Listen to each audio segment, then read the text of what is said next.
Yes. तो हमने last time क्या डिस्कस किया था? Any points from last class?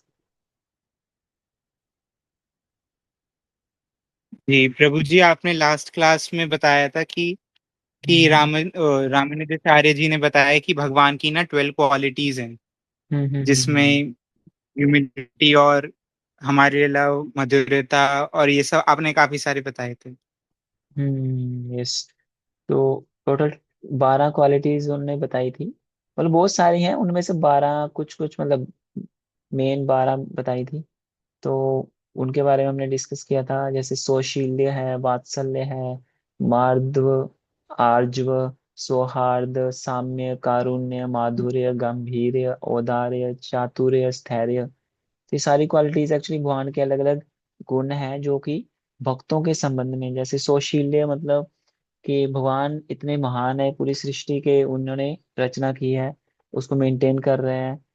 और सारी सृष्टि इतने बड़े होने के बाद भी वो अपने आप को बहुत ही लो ग्रेड छोटी छोटी सिंपल चीजों में वो आनंद लेते हैं, जैसे कि वृंदावन में गाय चराएंगे, अपने दोस्तों के साथ मस्ती करेंगे, खेलेंगे कूदेंगे।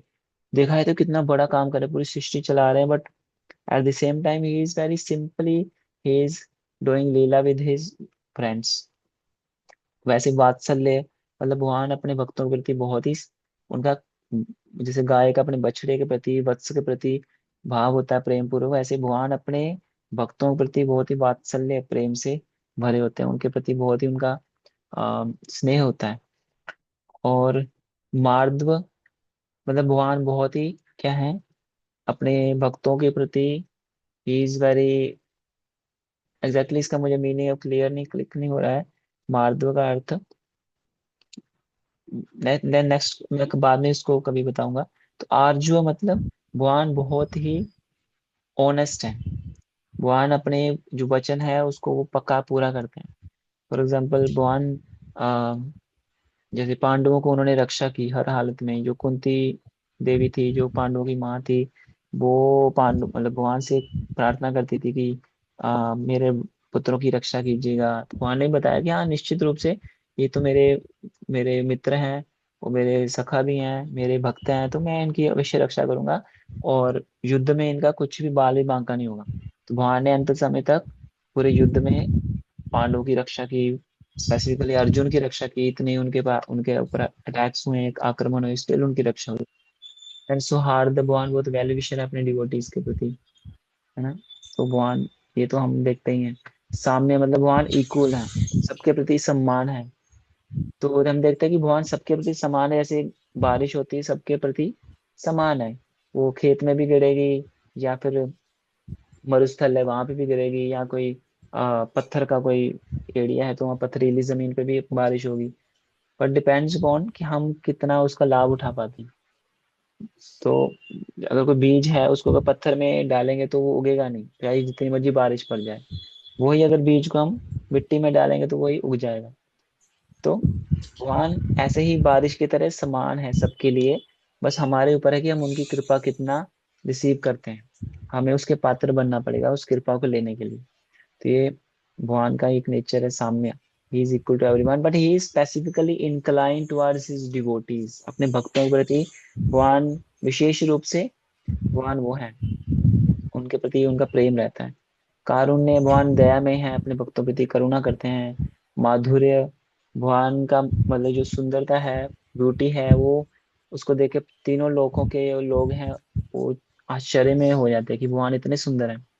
भगवान जब युद्ध के मैदान में जब अर्जुन के ऊपर बहुत अटैक हो रहा था भीष्म पितामह का, तो भगवान अर्जुन की रक्षा करने के लिए एक व्हील, जो चैरियट का व्हील ही उठा के गुस्से में भागते हैं भीष्म पितामह को अटैक करने के लिए। तो ये देखते हुए जब भगवान के हाथ में व्हील है, उनके कपड़े उत्तरी उत्तरी जो कपड़ा उन्होंने येलो वस्त्र होता है वो उड़ रहा है, भगवान के बाल उड़ रहे हैं, पूरा पसीना पसीना आया हुआ है भगवान, भगवान एकदम है ना आक्रमण कर रहे हैं भीष्म पितामह के ऊपर। तो ये जब सीन भीष्म पितामह देखते हैं तो उनको देख के बहुत ही सुंदर लगता है कि भगवान इतना क्योंकि भीष्म पितामह का भगवान के प्रति वीर रस था। वीर रस मतलब कि भगवान के प्रति उसका प्रेम था, but in a particular mood. तो मूड क्या था? मूड था कि जो वीर रस की, यानी कि युद्ध में जो भगवान के साथ वो उनका संबंध है, वो उस संबंध में एंजॉय करना चाहते थे। तो इस तरह से भगवान का, चाहे वो वृंदावन में लीला करें या कहीं भी लीला करें, भगवान हमेशा उनकी लीलाएं मधुर ही होती हैं। इसलिए माधुर्य क्वालिटी है एक भगवान की। देन आगे गंभीर है, भगवान गंभीर भी हैं, यानी कि वो अपने भक्तों की जब प्रोटेक्शन की बात आती है तो बहुत गंभीरता से उसको देते हैं। जैसे अर्जुन के ऊपर इतना अटैक हो रहा था युद्ध में, तो भगवान उसकी पूरे सीरियस होके अटैक को उस मतलब रक्षा करते हैं अर्जुन की। औदार्य, भगवान बहुत ही दिलदार दिल वाले हैं अपने भक्तों के, मतलब ये सारी क्वालिटी भक्तों के संबंध में ही है, कहने का मतलब। ऐसे चातुर्य, स्थैर्य, चातुर्य मतलब भगवान चतुरता से भी अपने भक्तों की मतलब भगवान उनको आनंद देते हैं। स्थैर्य मतलब अपने भगवान अपनी बात को लेके कभी भी, मतलब भक्तों के अगर कोई वचन देते हैं तो भगवान उसको कभी भी उसको पूरा हमेशा करते हैं, आप उसमें स्थिरता रखते हैं अपने वचन में। तो ये कई क्वालिटीज हैं जो हमने डिस्कस की कि किस कंटेक्स्ट में, कि ये जो पांच हमने क्वालिटी मतलब पांच जो गुण जो हमने सेल्फ रियलाइज पर्सन जो है स्थिति पर गया उसमें जो होनी चाहिए, तो उसमें हमने वो चर्चा कर रहे थे कि कैसे कि जो सेल्फ रियलाइज पर्सन है अपने सेल्फ में ही सेटिस्फाई रहता है, और वो भगवान के प्रति जो भक्तों का जो उसका जो प्रेम है और उनका जो संबंध है भगवान के साथ, उस संबंध को वो कैसे रियलाइज कर सकता है। तो उसमें हमने पांच गुण पढ़े थे, तो इसमें एक एक था क्वालिटीज, भगवान की क्वालिटीज। तो दूसरा गुण है कि भगवान कृष्ण के जो एक्टिविटीज हैं जो उनकी, उसके साथ अगर मैं कनेक्ट करता हूँ तो मुझे क्या बेनिफिट मिलेगा, या मैं अपने कर्मों के फल को भगवान को अर्पित करूंगा तो उससे मुझे क्या बेनिफिट मिलेगा। तो एक्चुअली हम देखते हैं ध्रुव महाराज के केस में, ध्रुव महाराज पहले उनके हृदय में इच्छा थी कि मैं अपने पिताजी के भी पिताजी के यानी कि ब्रह्मा जी के भी राज्य से ऊपर बड़ा राज्य मुझे चाहिए। तो ये क्या है, सकाम भावना है उनके अंदर। पर सकाम भावना धीरे धीरे जब उन्होंने भगवान की वर्शिप करना शुरू कर दिया, ध्यान लगाना, भगवान का नाम जप करना शुरू कर दिया जंगल में, तो वो भगवान की जब स्मरण करते गए तो उनका हृदय शुद्ध होना शुरू हो गया। तो सकाम भावना से धीरे धीरे वो निष्काम भावना में आ गए, निष्काम कर्म योगा उसमें आ गए। तो उनका हृदय पूरी तरह शुद्ध हो गया, उनकी जो भी भौतिक इच्छा थी सारी वो नष्ट हो गई केवल भगवान की भक्ति में लगने से। और तो ये जो भक्ति का जो प्रभाव है कि हमारे हृदय को शुद्ध कर देती है, अननेसेसरी जो मटेरियल डिजायर्स होती हैं, सकाम कर्मों की इच्छाएं होती हैं, जैसे काम कर्मों के फलों को भोगने की जो इच्छा होती है, तो उससे भी हमें भगवान रक्षा करते हैं, उससे हमें बचाते हैं। और दूसरी ओर हम देखते हैं प्रहलाद महाराज जो पहले से ही भौतिक इच्छाओं से पूरी तरह मुक्त थे। ध्रुव महाराज तो शुरू में उनके अंदर इच्छा थी, मटेरियल इच्छा थी, बट धीरे धीरे भक्ति के प्रभाव से वो शुद्ध हो जाती है। और प्रहलाद महाराज की एग्जाम्पल देखते हैं कि वो उनका पहले से ही हृदय शुद्ध था और वो शुद्ध भाव से भगवान की भक्ति करते हैं, भगवान उनकी रक्षा करते हैं। जब हिरण्यकशिपु के मतलब इतना अटैक करते हैं प्रहलाद को मारने के लिए, तो इतना मतलब अत्याचार करने के बावजूद भी जब बाद में भगवान प्रकट होते हैं नरसिंह के रूप में और हिरण्यकशिपु का वध करते हैं, और भगवान प्रहलाद से पूछते हैं कि प्रहलाद मांगो क्या चाहिए। तो प्रहलाद क्या मांगते हैं कि भगवान मुझे कुछ नहीं चाहिए, पर अगर आप फिर भी कुछ देना चाहते हो तो मेरे पिताजी को आप क्षमा कर दीजिए, मेरे पिताजी ने आपके प्रति इतना अपराध किया, आप उनको क्षमा कर दीजिए। तो ये क्या है, शुद्ध भक्ति। इसमें कोई भी भौतिक अपने पर्सनल स्वार्थ के लिए उन्होंने कभी कुछ नहीं मांगा। तो ये एक्चुअली भक्ति से हमारे क्या होता है, क्या बेनिफिट होता है हमें इससे, जैसे हमने लास्ट टाइम भी चर्चा की थी कुछ क्लासेस पहले, कि हमारे हृदय की जो मटेरियल डिजायर जो अगर हम उससे फ्री हो जाते हैं तो उससे क्या होता है, हम जन्म मृत्यु के जो बॉन्डेज है, चक्कर का साइकिल है, उससे हम मुक्त हो जाते हैं, हम मुक्ति की ओर आगे बढ़ते हैं, और अल्टीमेटली हम भगवान कृष्ण को ही प्राप्त कर लेते हैं, उनके धाम में ही जाते हैं। तो ये एक्चुअली बेनिफिट होता है जब हम अपने एक्टिविटीज को भगवान कृष्ण को समर्पित कर देते हैं। और तीसरा पॉइंट था कि भगवान का क्या क्या फेवर अपने भक्तों के प्रति करते हैं। तो भगवान तो रेसिप्रोकेट करने में माहिर है, वो अपने भक्त के, कोई भी भक्त अगर कोई छोटा सा भी फेवर कर देता है, भगवान की कोई सेवा कर देता है, भगवान का नाम जप कर लेता है, भगवान उसके प्रति अपने आप को बेच देते हैं, मतलब बिक जाते हैं जस्ट बाय स्मॉल मतलब effort of his devotee for his service, भगवान उसके लिए अपने आप को बेच देते हैं उस भक्त के लिए। तो ये एक्चुअली भगवान का स्वभाव है। और कोई सोच सकता है कि भगवान फिर अपने भक्तों के प्रति तो बहुत ही पार्शियल है, मतलब भक्तों के प्रति बहुत ही फेवर करते हैं, जो भक्त नहीं है उनको तो फिर वो ध्यान नहीं देते होंगे, उनको तो फिर वो नफरत करते होंगे।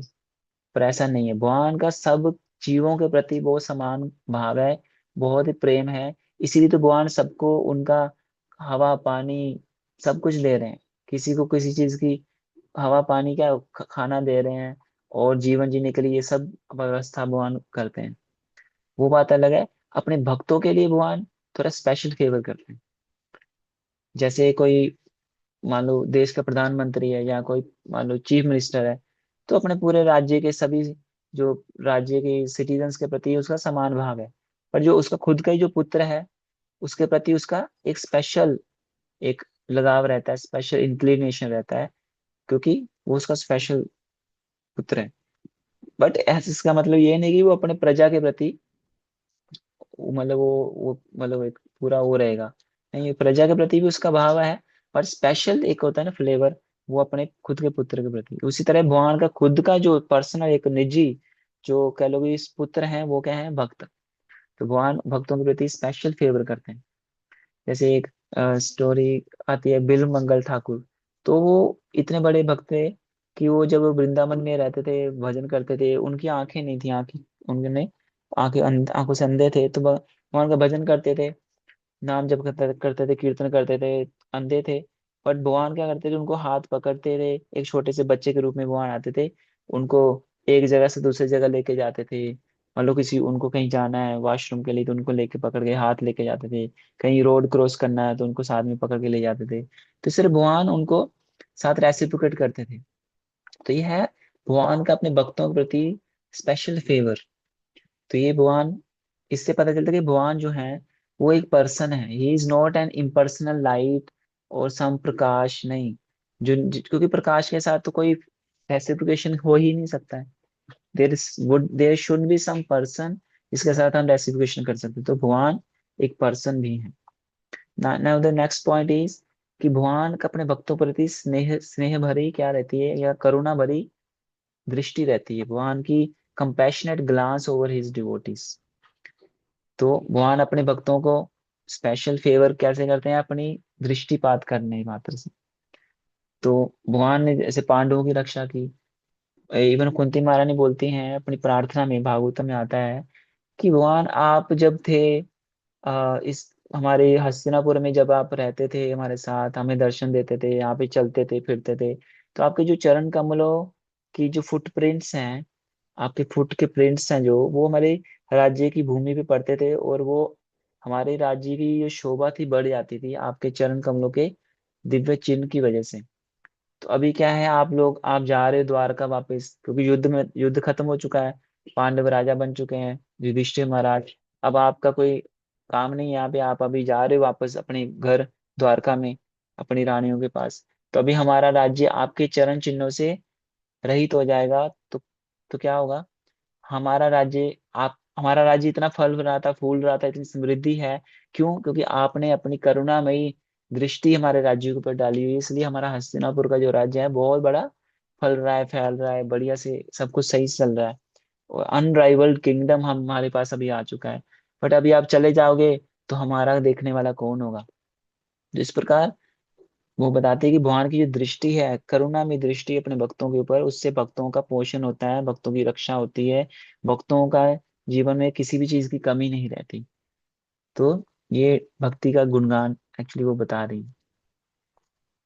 और भगवान की कृपा से जो व्यक्ति मटेरियल दृष्टि से बहुत ही अनफिट होता है, यानी कि अनक्वालिफाइड होते हैं, वो भगवान की भक्ति करके वो हर तरह की क्वालिफिकेशन उसके अंदर आ जाती है। इसलिए भगवान भगवत गीता में एक श्लोक बोलता है कि योग क्षेमम वहाम्य हम, कि भगवान की भक्ति करने से जिसके पास जो है भगवान उसकी रक्षा करते हैं, और जो जिसके पास वो नहीं है भगवान वो चीज भी उसको प्रदान करते हैं। तो इस प्रकार भगवान अपने भक्तों को स्पेशल फेवर करते हैं। अदरवाइज जो कोई साधारण व्यक्ति है जो भक्त नहीं है, उसके जीवन में भगवान इंटरफेयर नहीं करेंगे। उसका जीवन उसके कर्मों के हिसाब से जो उसको मिलना होगा मिलेगा, नहीं मिलना होगा तो जितना मर्जी जोर लगा ले नहीं मिलेगा। और जो भक्त है, भक्त के लिए भगवान उसकी इच्छा भी पूरी कर देंगे, पर provided he should be a devotee. उसका भगवान के प्रति प्रेम होना चाहिए, भगवान की सेवा के लिए उसके अंदर आतुरता होनी चाहिए, तब वो भक्त माना जाएगा और भगवान उसके लिए कोई भी फेवर करने के लिए तैयार रहते हैं। और अगर कोई भक्ति से कोई गलती से कोई मिस्टेक हो भी जाती है, कोई गलती से कोई पाप हो भी जाता है अननोइंगली, तो भगवान उस छोटी मोटी गलती को रफा दफा कर देते हैं। तो इसलिए भगवान का स्पेशल फेवर है अपने भक्तों के प्रति। जैसे फॉर एग्जाम्पल, नेक्स्ट पॉइंट हम चर्चा करेंगे, जैसे कि भगवान जो है अपने भक्तों के प्रति पर्सनल इंटरेस्ट भी लेते हैं। पर्सनल इंटरेस्ट लेते हैं, जैसे फॉर एग्जाम्पल एक स्टोरी आती है भागवतम में कि एक गजेंद्र नाम का हाथी था। वो पिछले जन्म में राजा था, राजा इंद्रद्युम्न। तो उनको किसी शाप की वजह से अगला जन्म मिला हाथी के रूप में। तो हाथी जो था एक बार पानी पीने के लिए गया, अपने मतलब अपनी पत्नियों के साथ, हथनियों के साथ खेल रहा था पानी एक सरोवर में। तो सरोवर में खेलते खेलते एक मगरमच्छ ने उसका पैर पकड़ लिया और उसको पानी में खींचने लगा, और बहुत ही उसकी हालत खराब हो गई हाथी की, जो गजेंद्र था। तो बहुत ही कष्ट में था। बट अचानक भगवान की कृपा से उसको पिछले जन्म के जो उसने भक्ति की थी एज ए राजा इंद्रद्युम्न, उसको वो याद थी भक्ति। तो उस भक्ति के कारण उसके उसने प्रार्थना की भगवान से और भगवान को पुकारा और भगवान को प्रार्थना अर्पित की। जो भगवान की वो प्रार्थना पहले जन्म में करता था, उसको भगवान की कृपा से स्मरण आया, उसने भगवान को प्रार्थना अर्पित की और जो सरोवर से एक कमल का फूल लेके भगवान को ऑफर किया। तो इससे भगवान इतने प्रसन्न हुए, भगवान इमीडिएटली उसकी रक्षा करने के लिए, उस क्रोकोडाइल से, उस मगरमच्छ से रक्षा करने के लिए भगवान ने एकदम से वैकुंठ से आए और उसकी रक्षा की। और इसी तरह भगवान ने उसका उद्धार किया। तो भगवान का अपने भक्तों के प्रति पर्सनल इंटरेस्ट दिखाते हैं, यानी कि he interferes in the lives of his devotees. ये इंटीमेट जो रिलेशनशिप है, ये भगवान अपने भक्तों के साथ ही एग्जिबिट करते हैं। नॉन डिवोटीज को माया की गोद में छोड़ देते हैं, ये फंसते रहे माया की गोद में। क्यों? क्योंकि they are not interested in Krishna. So भगवान भी ज्यादा उनके जीवन में इंटरफेयर नहीं करते। पर क्योंकि भक्त जो डिवोटी है, he is interested in Lord Krishna, that's why Krishna is also interested in taking care of the needs of his devotee. Or in case of any danger, Krishna provides every kind of protection. So this is the glory of bhakti. So ये हमने one symptom of स्थित प्रज्ञ पढ़ा, कि कैसे क्या symptom है स्थित प्रज्ञ के, कि वो भगवान के साथ अपना पर्सनल रिलेशनशिप वो रखता है, और वो भौतिक भोगों से रहित रहता है और सेल्फ सेटिस्फाइड रहता है। यानी कि भगवान की भक्ति में वो सेल्फ सेटिस्फाइड है। उसी मतलब सेल्फ सेटिस्फाई रहने का मतलब कि सेल्फ में सेटिस्फाइड। और सेल्फ क्या है? एक्चुअली जो सेल्फ है वो आत्मा है। और आत्मा का सेटिस्फेक्शन किस में होगा? जब वो भगवान की सेवा करेगा। यानी कि सेल्फ का सेल्फ इंटरेस्ट भी किस में है? भगवान की सेवा करने में ही हमारा सेल्फ इंटरेस्ट है। हमारा जो असली जो भला है, यानी कि स्वार्थ है, वो एक्चुअली भगवान की सेवा करना ही हमारा असली स्वार्थ है। क्योंकि अगर हमें पता ही नहीं होगा व्हाट इज माई सेल्फ, हम तो अपने शरीर को सेल्फ मानते हैं ना, कि आई एम सेल्फ, मतलब कोई बोलता है ना कि मेरी भी कुछ सेल्फ रिस्पेक्ट है। तो सेल्फ पहले तो बंदे को पता ही नहीं भाई तुम्हारा सेल्फ है क्या। हम अपने शरीर को सेल्फ मान रहे हैं, बट हम सेल्फ शरीर नहीं है। हम जो आत्मा है वो सेल्फ है एक्चुअली। तो इसलिए सेल्फ इंटरेस्ट या सेल्फ रियलाइजेशन मतलब realising that I am the soul, part and parcel of Krishna, I am the servant of lord Krishna, so serving him in devotion and love is my symptom, or that only can satisfy me the self. So इसलिए self में situated रहना ही लक्षण है ये जो स्थित प्रज्ञ व्यक्ति का। और वो फिर क्योंकि आत्मा का नेचर है स्पिरिचुअल, भगवान की सेवा में आनंद लेना, ये जो कि स्पिरिचुअल है, तो फिर मटेरियल भोगों से, मटेरियल एंजॉयमेंट की चीजों में ज्यादा इंटरेस्ट नहीं दिखाता है। बाय डिफॉल्ट जो भी मटेरियल एंजॉयमेंट उसके जीवन में आती है, वो उसको खुशी खुशी स्वीकार करता है, बट उसके लिए वो एक्सेसिव प्रयास नहीं करता है। तो ये है नेचर ऑफ ए स्थित प्रज्ञा डिवोटी। नाउ द नेक्स्ट जो सिम्टम है स्थित प्रज्ञा का, 2.56 टू 57 दो श्लोकों में भगवान बताते हैं कि हाउ डज ही स्पीक, कैसे वो जैसे अर्जुन ने प्रश्न पूछा था ना, चार चीजें, कैसे वो सिम्टम क्या है, कैसे वो बोलता है, कैसे वो रिएक्ट करता है, मतलब जीवन जीता है, सिचुएटेड कैसे है अपनी स्थिति में, वो कैसे वो वॉक करता है, कैसे वो अपनी डीलिंग करता है लोगों के साथ, या अपने जीवन को कैसे जीता है। तो ये चार चीजें। तो अभी फर्स्ट पार्ट हमने डिस्कस किया, सिम्टम क्या है स्थितप्रज्ञ व्यक्ति के। दूसरा पार्ट अभी हम डिस्कस कर रहे हैं कि हाउ डज ही स्पीक, स्थितप्रज्ञ व्यक्ति कैसे वो बोलता है। तो 56 श्लोक इस प्रकार है। दुखेष्वनुद्विग्न मनः सुखेषु विगत स्पृह वीतराग भय क्रोध स्थित धीर मुनिरुच्यते। तो भगवान क्या बता रहे हैं कि he is not disturbed in mind when he, मतलब कोई कष्ट आता है, दुख आता है, तो उसका मन ज्यादा वो विचलित नहीं होता, he is not much affected. उद्विग्न, उसका मन उद्विग्न नहीं होता है ज्यादा दुख में। और जब सुख आता है, बहुत हैप्पीनेस, वेल्थ, एंजॉयमेंट मिलती है उसको उसको तो उसकी भी वो, उससे ज्यादा वो फूलता नहीं है। He remains equipoised. और राग भय और क्रोध से वो मुक्त रहता है। वो ना तो किसी चीज से ज्यादा राग यानी कि अटैच्ड रहता है, ना ही भय यानी कि बहुत ज्यादा विचलित नहीं होता। जब कोई किसी चीज से वो डरता नहीं, क्योंकि इज शेल्टर्ड इन कृष्णा। या कोई किसी चीज को उसको क्रोध नहीं आता। क्योंकि क्रोध किसी को क्यों आता है, जब किसी की भौतिक इच्छाओं की पूर्ति नहीं होती, तो अब तब क्या आता है, क्रोध आता है। तो क्योंकि he is free from material desires, that's why he is free from attachment, free from भय, फ्री फ्रॉम क्रोध आल्सो। तो उसको स्थित धी मुनि कहते हैं। और उसका दुख में वो ज्यादा उद्विग्न भी नहीं होता है, और सुख में ज्यादा वो बहुत ज्यादा उछलता कूदता भी नहीं है। He remains equipoise. तो उसका माइंड स्थित रहता है। और ऐसे माइंड वाला जो व्यक्ति है, उसको वो साधु लोगों का ये लक्षण है, जो कि भगवान कृष्ण को हमेशा चिंतन करते हैं। उन्हीं का ही मन ऐसा हो सकता है। अदरवाइज भगवान की भक्ति अगर कोई नहीं कर रहा है, वो सोचे कि मेरा मन एकदम स्थित प्रज्ञ रहे, स्थित रहे, दुख सुख में एक जैसा रहे, काम या राग द्वेष से मुक्त रहे, या राग भय और क्रोध से मुक्त रहे, तो इसके लिए वो संभव नहीं है।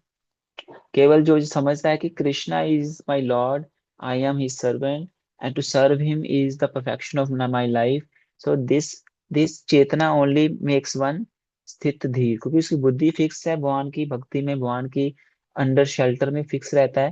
दैट्स वाई उसको स्थित धीर बोला गया है। और मुनि, मुनि जनरली जनरली यहाँ किसको बोलते हैं, मुनि शब्द का अर्थ है one who do mental speculation. मन के स्तर पे मनोगढ़ंत तरीके से वो स्पेकुलेट करता है मेंटल कंकोक्शन में, कि विचार करता रहता है, विचार करता है। जो विचारवान व्यक्ति, उसको जनरली मुनि बोला जाता है। पर स्थित धीर मुनि का अर्थ क्या है, कि इसका अर्थ है कि वो भगवान कृष्ण के बारे में चिंतन करता है, उनकी भक्ति कैसे की जाए उसके बारे में चिंतन करता है, उनकी सेवा कैसे की जाए उसके बारे में चिंतन करता है, कैसे मैं अपनी भक्ति को बढ़ा सकता हूँ, उसमें फिक्स रह सकता हूँ, स्टेडी रह सकता हूँ, विदाउट एनी मटीरियल उतार चढ़ाव, कि मैं स्थित इक्विपोज रह सकता हूँ, उसमें वो चिंतन करता है। तो इसलिए उसका माइंड एजिटेटेड नहीं रहता। और वो इसलिए उसको बोला है स्थित धी मुनि, यानी कि जो भक्त है वही एक्चुअली एक्चुअल सेंस में मुनि कहलाने के लायक है। अदरवाइज जो दूसरे मुनि होते हैं, ज्ञान मार्ग वाले या योग मार्ग वाले, उनका मन कहीं ना कहीं इतना वो चीजों में विचलित हो जाते हैं। उनका जीवन में एक नीरसपन रहता है, एक खालीपन रहता है, क्योंकि वो भगवान की भक्ति से विहीन है। तो उनके जीवन में एक रूखापन रहता है, रस नहीं रहता, क्योंकि भक्ति इज रसीली। जैसे रस होता है ना भक्ति का, एक एक और अर्थ हमारे आचार्य श्रील रूप गोस्वामी बताते हैं कि भक्ति मतलब रस। जैसे रस होता है ना, हमें रस आनंद देता है। जैसे अलग अलग तरह के रस होते हैं, आम के आम रस, गन्ने का जूस, गन्ने का रस, ऐसे लीची का रस, ऐसे ही या सेब का रस, या अंगूरों का रस, या जितने भी रस होते हैं। रस क्या है, देखते ही एक मन में खुशी मिलती है। रस रस का रस पिएंगे तो कितना आनंद मिलेगा, बट उसके बारे में सोचने मात्र से ही, स्मरण करने मात्र से ही हमें एक सुख का और प्लेजर का अनुभव होता है। ये क्यों होता है, क्योंकि रस चीज ही ऐसी है। इसी तरह भक्ति जो है, वो चीज ही ऐसी है, वो रसीली है। भगवान के संबंध में, भक्त का जो संबंध है भगवान की भक्ति में, वो रस से भरा हुआ है। क्योंकि भगवान एक नीरस व्यक्ति नहीं है, या एक कह लो कि एक शुष्क शुष्क व्यक्ति नहीं, नहीं। वो उनका, उनके प्रति जो भक्तों का प्रेम है उसमें रस भरा हुआ, और भगवान का जो भक्तों के प्रति प्रेम है उसमें भी रस भरा हुआ है। इसलिए बहुत ही ये, मतलब भक्त ही एक्चुअली मुनि कहलाने के लायक है। और भक्त इक्विपोइज रहता है, क्यों रहता है? क्योंकि वो सुख दुख में भगवान की कृपा समझता है। सुख आता है उसमें भगवान की कृपा मानता है कि भगवान की कृपा है, सुख आना था आ गया, भगवान की इच्छा। अगर दुख आया तो उसमें भी भगवान की इच्छा मान के वो स्थित रहता है। और दुख जो शोक है, सॉरी, राग, भय और क्रोध से वो डिटैच रहता है, उसमें ज्यादा अटैच नहीं होता वो। तो इसलिए वो बहुत ही हमेशा अपनी सेवा में फिक्स रहता है, और किसी अटैचमेंट या अवर्जन में नहीं आता कि कोई मेरी पसंदीदा चीज मिल गई तो उससे अटैच हो गया, ये मेरी पसंदीदा मोबाइल मुझे मिल गया मैं अटैच हो गया। बट वो उससे फिक्स नहीं, उससे अटैच नहीं होता। अगर कोई मन मेरी पसंदीदा चीज नहीं हुई तो उससे वो दुखी हो गया, तो वो ऐसा भी नहीं होता। अगर कोई मैं नहीं चाहता हूँ मेरे जीवन में आ जाए तो व्यक्ति जनरली दुखी हो जाता है, और जो मैं चाहता है वो चला जाए तब भी दुखी हो जाता है। बट जो ऐसा स्थित भी भक्ति में स्थित व्यक्ति है, वो इन दोनों केसेस में एक समान रहता है, भगवान की इच्छा मानता है और उसमें वो फिक्स रहता है, कोई दिक्कत नहीं। भगवान की इच्छा है सुख आना चाहिए, ठीक, आ गया तो आ गया, नहीं आया तो दुख आ गया तो भी ठीक है। इज इक्विपोइस। और उसका माइंड स्टेडी रहता है, कृष्ण कृष्ण कॉन्शियस रहता है, और वो भौतिक एंजॉयमेंट में भरमता नहीं है। और नेक्स्ट आगे हम पढ़ेंगे, आगे कुछ श्लोकों में जिसमें बताएंगे कि और क्या क्वालिटीज हैं स्थिति दी की, उसकी सेंसेस कंट्रोल रहती हैं, वो सेल्फ कंट्रोल रहता है। उसमें एग्जाम्पल भी देंगे भगवान, एक कछुए की एग्जाम्पल, टॉर्टोइस की एग्जाम्पल, और एक परपट में प्रोपा जी एग्जाम्पल देंगे, एक स्नेक एंड स्नेक चार्मर की। तो अभी धीरे धीरे हम उसको डिस्कस करेंगे। और इसमें एग्जाम्पल हम ले सकते हैं जैसे प्रहलाद महाराज ही वॉज इक्विपोइज। उनका पिताजी हिरण्यकशिपु ने इतनी बार उनको मारने का प्रयास किया, उनको पहाड़ी से नीचे गिरा दिया, सांपों के बीच में गिरा दिया, अग्नि में हाँ प्रभु रोस्ट जी। कर। यस। ऐसा एक्यूपोइस मन लो। मतलब क्या हुआ? हाँ। एक्यूपोइस मतलब क्या हुआ? Sorry sorry, clear. एक्यूपोइस मतलब क्या हुआ? इक्विपॉइज वर्ड आपने मतलब, बोला। इक्विपॉइज मतलब कि एक समान रहना, चाहे उतार आए चढ़ाव आए, दुख आए सुख आए, प्रॉफिट आए लॉस आए, सर्दी आए गर्मी आए, इक्विपॉइज यानी कि एक समान। समझे? प्रॉफिट आए लॉस आए, हैप्पीनेस आए सक्सेस आए, फेलियर आए, इक्विपॉइज्ड यानी कि विचलित नहीं होना, प्रभावित नहीं होना इन चीजों से, अपनी ड्यूटी में, अपनी भक्ति में स्थित रहना, चाहे कोई भी सिचुएशन आए लाइफ में। तो ये भक्त का नेचर है एक्चुअली। ऐसा क्यों कर पाता है कोई? क्योंकि वो भगवान की भक्ति में स्थित है। जैसे एग्जाम्पल है प्रहलाद महाराज, वो भगवान का स्मरण में इतना स्थित थे कि हिरण्यकशिपु ने इतना मारने का प्रयास किया, स्टिल ही वाज इक्विपॉइज्ड। उन्होंने कभी कंप्लेन नहीं किया, भगवान मैं आपकी भक्ति कर रहा हूँ और आपने मेरे साथ इतना कर रहे हो, इतना मुझे कष्ट दे रहे हो। इक्विपॉइज। और क्योंकि उसके अंदर कोई अटैचमेंट भी नहीं होता, कोई फियर भी नहीं होता, कोई एंगर भी नहीं होता। क्यों नहीं होता? क्योंकि he is very dairying and active in the service of the Lord. जैसे हनुमान जी थे, Hanuman ji is very dairying, कुछ भी करने के लिए तैयार थे राम जी की सेवा के लिए। पूरा समुद्र को लांग के चले गए लंका। बहुत डेयरिंग काम था, कोई साधारण काम तो है नहीं भाई, इतने योजन दूर है लंका। बट एक छलांग में चले गए और वापस भी आ गए, लंका को जला भी डाला, और अब अपना काम भी सिद्ध करके आगे, माता सीता का पता भी लगा के आगे, और रावण को डरा के भी आगे, उसके हृदय में डर पैदा कर दिया कि भाई अभी तुम्हारा अंत आना शुरू हो गया, अंत करीब है, तो अभी सुधर जाओ, अभी भी मौका है। तो ही वॉज सो डेयरिंग। तो डेयरिंगनेस, एक करेज कैसे आया हनुमान जी के अंदर? Because he was fixed in the service of Lord Ram. ऐसे ही जो परीक्षित महाराज है, परीक्षित महाराज को शाप मिला था एक ऋषि के पुत्र श्रृंगी के द्वारा कि 7 दिन में तुम्हारी मृत्यु हो जाएगी। भाई जिस व्यक्ति को पता चल गया भाई 7 दिन बाद मुझे मर जाना है, कोई दुनिया की ताकत मुझे बचा नहीं सकती, still he was not angry, he was not fearful at all, he was not कि डर गए, क्या होगा मेरा। उन्होंने काउंटर कर्स भी नहीं किया, रिएक्ट भी नहीं किया कि उस व्यक्ति ने मुझे कर्स किया, उसका ऐसी की तैसी। वो भी काउंटर कर्स कर सकते थे चाहते तो, बट उस उन्होंने उस कर्स को, उस शाप को कैसे लिया, भगवान की इच्छा समझ के उसको स्वीकार कर लिया कि भगवान चाहते थे कि इस ब्राह्मण के पुत्र के द्वारा मुझे शाप मिले, मेरी मृत्यु हो 7 दिन में, तो मैं इसको स्वीकार करता हूँ। Why? How could he do like this? Because he was fixed, स्थित थी उसकी बुद्धि, भक्ति में स्थित थी, इसलिए ऐसा वो कर पाए। तो नेक्स्ट 2.57 पढ़ेंगे। यह सर्वत्रान अभिस्नेह तत तत्प्राप्य शुभाशुभम नाभिनंदन्ति ना द्वेष्टि तस्य प्रज्ञा प्रतिष्ठिता। इसका क्या अर्थ है कि सेम चीज जो हमने बताई कि नाभिनंदन्ति, वो जब कुछ शुभ होता है उसके जीवन में तो उसको देख के वो खुश नहीं होता, ज्यादा फूले नहीं समाता है। और ना ही कुछ अशुभ होता है तो उसको देख के वो द्वेष नहीं करता कि क्यों हो गया मेरे साथ ऐसा, क्यों मेरे कबाड़ी होना था क्या, भगवान ने मेरे साथ ऐसा गलत क्यों किया।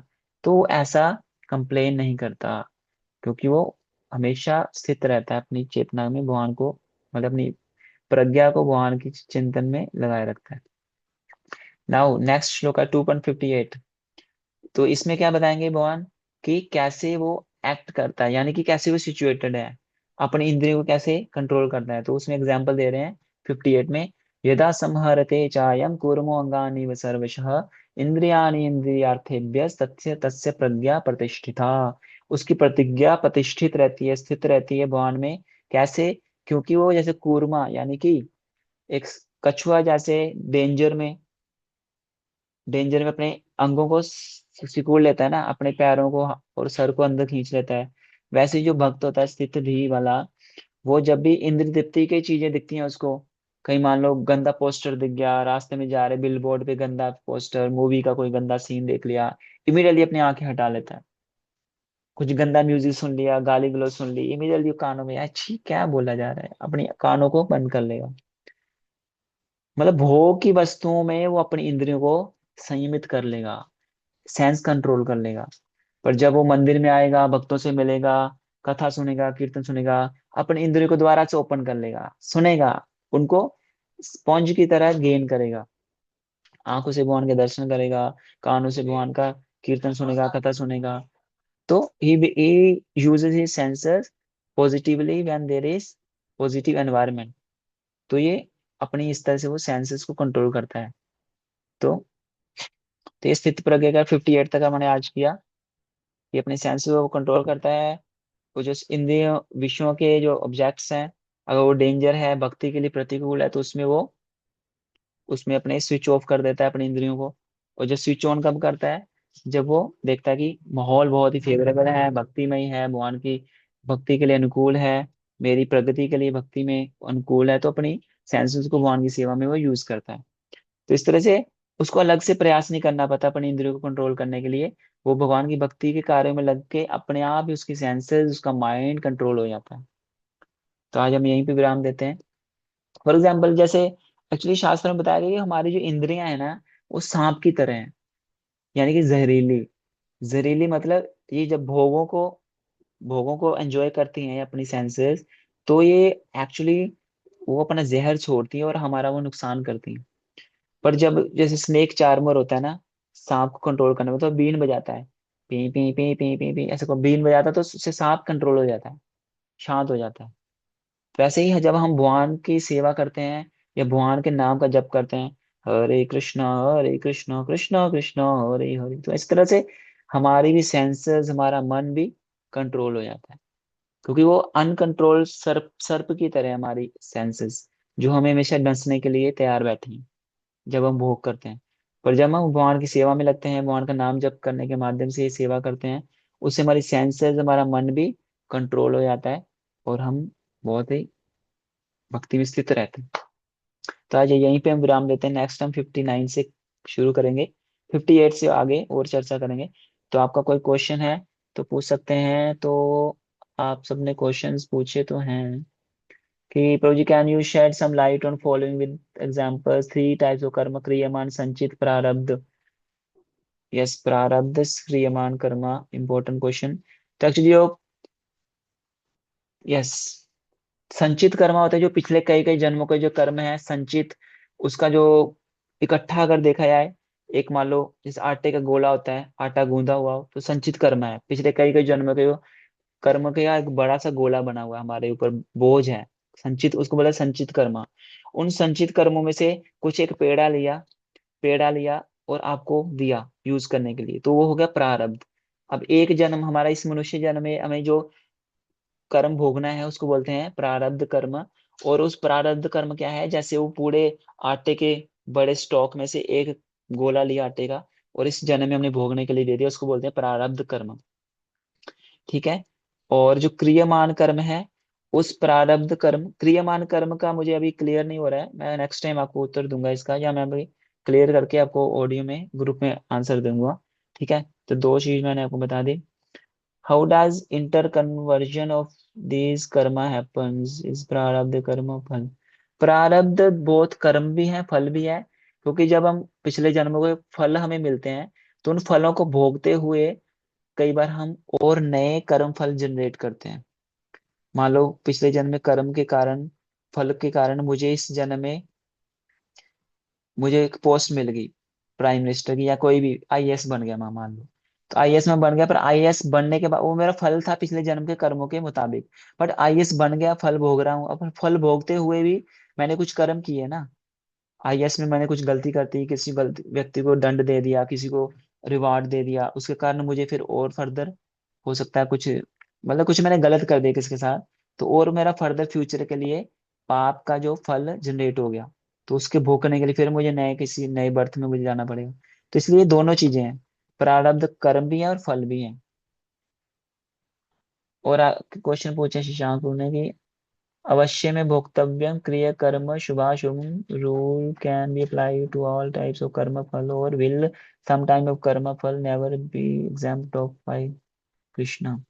सी, जो कर्म हम भगवान को अर्पित कर देते हैं, भगवान की भक्ति में जो भी एक्टिविटीज हम करते हैं उसका कोई भी हमें फल नहीं मिलता। इसलिए अगर कर्मों के फल से मुक्त होना है तो एकमात्र उपाय है, फूल प्रूफ मेथड इज डू भक्ति। क्योंकि भक्ति के जो कार्य हैं वो उसका कोई भी कर्म फल नहीं बनता, तो नया बर्थ भी नहीं मिलेगा, साइकिल ऑफ बर्थ डेथ भी कट जाएगा। ठीक है। तो यहीं पे विराम देते हैं, टाइम हो चुका है, thank you all very much. और एक अनाउंसमेंट है मैं ग्रुप में डालूंगा, तो आप सब उसको ध्यान से सुनना।